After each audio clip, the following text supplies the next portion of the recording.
Hi everybody, welcome back. I am going to do a quick tutorial today on how I do my binding templates. This is not probably the proper way to do it. This is just the way that I've figured out how to do it. So let's go ahead and start. I'm working on this journal here. It's a Reader's Digest. And I went ahead and gutted the book, and all I've done beside the signatures is just glue some Tyvek in here. And I just wanted to show you that before I put in the fabric and the end papers to cover all this up. So we've just got the Tyvek, and I just used Fabri-Tac. And so the internal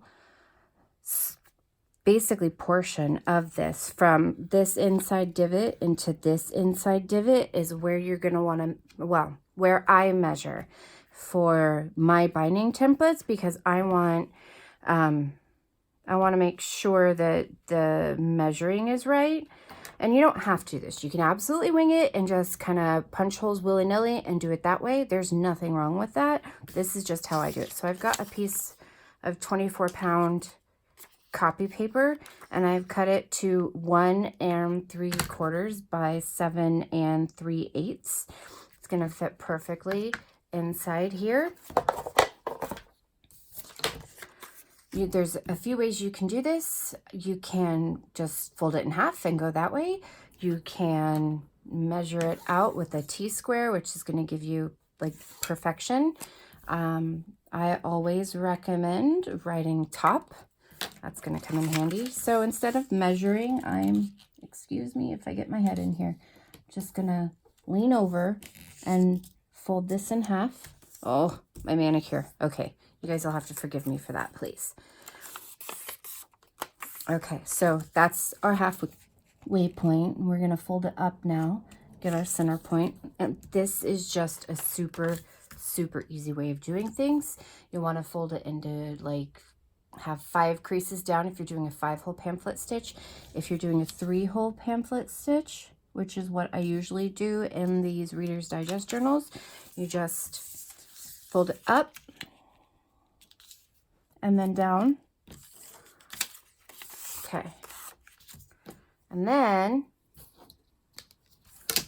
I use a pen. Well, usually I use a pencil.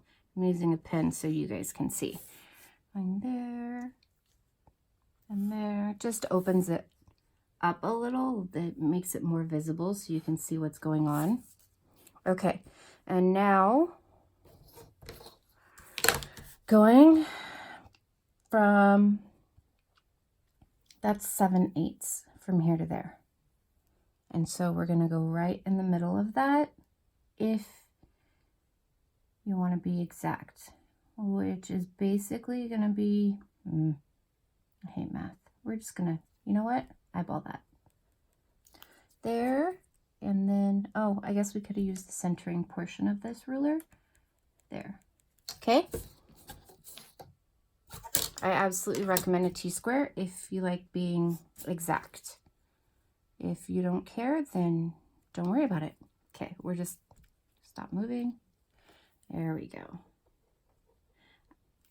And here we go. And this is a little more of an exacting way on how you can do a binding template. And this is just for 2 signatures. As you can see, there's a lot of space in between my signatures. There usually is, so that way I can pack them full and get less of an alligator or crocodile mouth. That's my personal preference. I want you to take this and adapt it and do it your way, or just say thanks, Sam, and move on. So that's going to be it for today. You're gonna take this, clip it in here, and then punch out your holes, and then do the same thing. I mean, this could also be your binding template. You can double it up, put a hole here, fold it in half, and use that to punch out your signatures. Keep the top at the top, and then let's get to the actual center.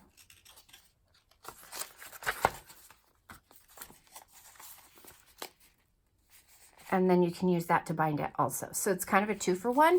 And then I would write Reader's Digest on here and keep it for my next one. Okay, I hope you guys enjoyed that. I'm going to be back as soon as I can with a few more things. Thank you, everybody, for your recent subscribing. I am so super excited that we are growing this channel together. I hope you have a wonderful evening, and we'll see you soon.